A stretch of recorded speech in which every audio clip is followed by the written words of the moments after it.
Selamat datang kembali di pembahasan mendalam kita. Oke, kali ini kita akan bongkar 5 tahun penting Benjamin Franklin di London. Itu dari 1757 sampai 1762. Sumber kita kali ini, bab 8 dari biografinya, fokusnya di periode yang disebut air keruh. Betul. Misinya kan jelas ya, dia mau menantang kekuasaan keluarga Penn di Pennsylvania. Tapi apa yang dia temukan di London ternyata jauh lebih rumit ya. Tepat sekali. Jadi Franklin ini tiba sebagai loyalis kerajaan ya. Dia agen Majelis Pennsylvania. Harapannya sih para menteri Inggris yang kercerahkan itu bakal bantu dia melawan kesewenang-wenangan keluarga Penn. Terutama soal hak veto mereka, terus pajak atas tanah mereka yang luas banget itu. Cuma ya, London itu ternyata bukan tempat yang dia bayangin gitu. Oke, jadi dia datang optimis, tapi langsung kayak nabrak tembok gitu ya. Gimana sih persisnya keluarga Penn sama elit Inggris merespons dia waktu itu? Responsnya dingin bisa dibilang. Keluarga Penn, kan mereka ini pemilik warisan koloni Pennsylvania ya. Jadi kekuasaannya gede banget. Nah mereka nolak ketemu langsung. Franklin malah dipaksa urusan lewat pengacara mereka. Namanya Ferdinand John Paris. Dan orangnya ini, wah angkuh banget katanya. Terus, yang lebih penting lagi nih, dia mulai sadar, oh ternyata pandangan umum di Inggris itu, ya koloni itu subordinat aja. Ada buat melayani kepentingan kerajaan, gitu. Ini jelas pukulan telak buat pandangan awal dia. Tapi akhirnya ketemu juga kan sama Thomas Penn awal 1758 itu. Tapi kayaknya malah bikin runyam ya. Bener banget, pertemuan itu malah menegaskan jurang pemisah di antara mereka.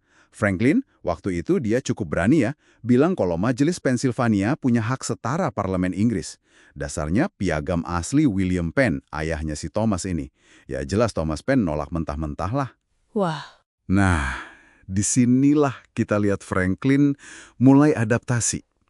Dia sadar argumen aja nggak cukup.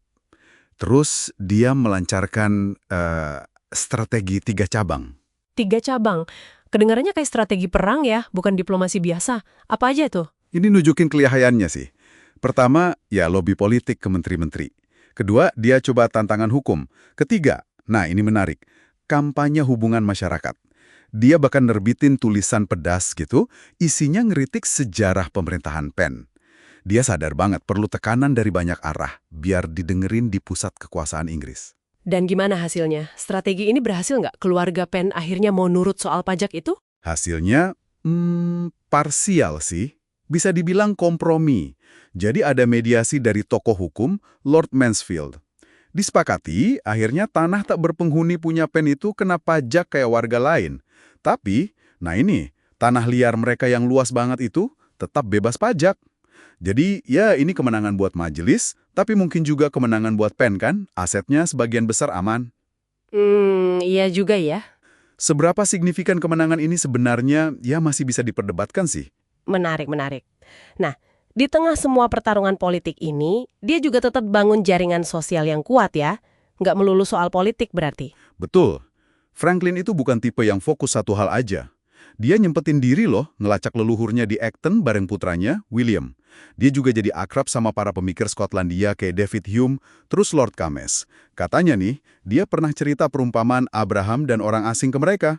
Oh iya, buat apa tuh? Buat nunjukin pentingnya toleransi gitu. Ini nunjukin sisi lain Franklin kan. Dia bahkan sempat debat soal kata-kata baru dalam bahasa Inggris dan dapat gelar doktor kehormatan dari Oxford tahun 1762. Wow, keren juga ya. Tapi ironis ya, pas dia bangun hubungan di Inggris, hubungan sama putranya sendiri si William malah mulai retak. Itu gimana ceritanya? Iya, jadi William ini diangkat jadi gubernur New Jersey tahun 1762. Jabatan dari kerajaan kan. Nah, anehnya, Franklin malah kayak ragu gitu. Bahkan nyaranin William nolak jabatan itu. Mending hidup mandiri aja katanya. Mungkin ini refleksi kekecewaan dia sama sistem kerajaan ya. Atau mungkin firasat buruk soal masa depan, kita nggak tahu pasti. Dan puncaknya, William menikah sama Elizabeth Downes. Katanya dari kalangan Tory, yang setia banget sama kerajaan. Sementara Franklin udah berlayar pulang, nggak hadir di pernikahan anaknya sendiri. Wah, ini kayak simbol perpisahan banget ya. Tepat sekali. Pernikahan itu Tanpa Franklin di sana, jadi kayak penanda awal perpecahan ideologis dan juga personal ya, antara ayah dan anak, yang nantinya bakal makin dalam seiring konflik koloni dan Inggris memanas. Jadi setelah 5 tahun yang penuh gejolak ini, Franklin akhirnya mutusin pulang ke Philadelphia ya, di 1762. Tapi kayaknya berat hati ninggalin London. Banget, berat banget. Dia ngaku cinta sama kehidupannya di Inggris. Teman-temannya, keluarga Stevenson tempat dia tinggal, terus pengakuan intelektual yang dia dapat di sana. Dia nulis surat ke temannya, William Strahan, bilang kalau akal sehatnya narik dia ke Amerika. Tapi kecenderungan hatinya tuh ada di Inggris. Waktu itu dia masih optimis banget bakal balik lagi ke London. Jadi 5 tahun ini bukan cuma soal misi politik yang ya setengah berhasil gitu ya. Tapi ini periode transformasi personal yang dalam banget buat dia.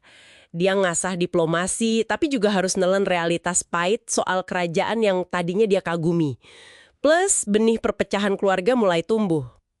Pengalaman ini fundamental banget. Konfrontasi sama Penn, terus pemahaman baru soal sikap Inggris ke koloni, itu jelas ngebentuk ulang pandangannya. Meskipun dia pulang masih sebagai loyalis ya di 1762, tapi fondasi buat Franklin jadi patriot Amerika di masa depan itu udah diletakkan di London. Nah, ini pertanyaan buat Anda renungkan di rumah. Gimana ya tarik-menarik antara kekaguman Franklin pada Inggris dan kekecewaannya pada kebijakannya, ditambah lagi keretakan hubungan pribadi sama William, akhirnya bisa mengubah Benjamin Franklin dari subjek setia kerajaan jadi salah satu arsitek bangsa baru Amerika. Sampai jumpa di pembahasan mendalam kita berikutnya.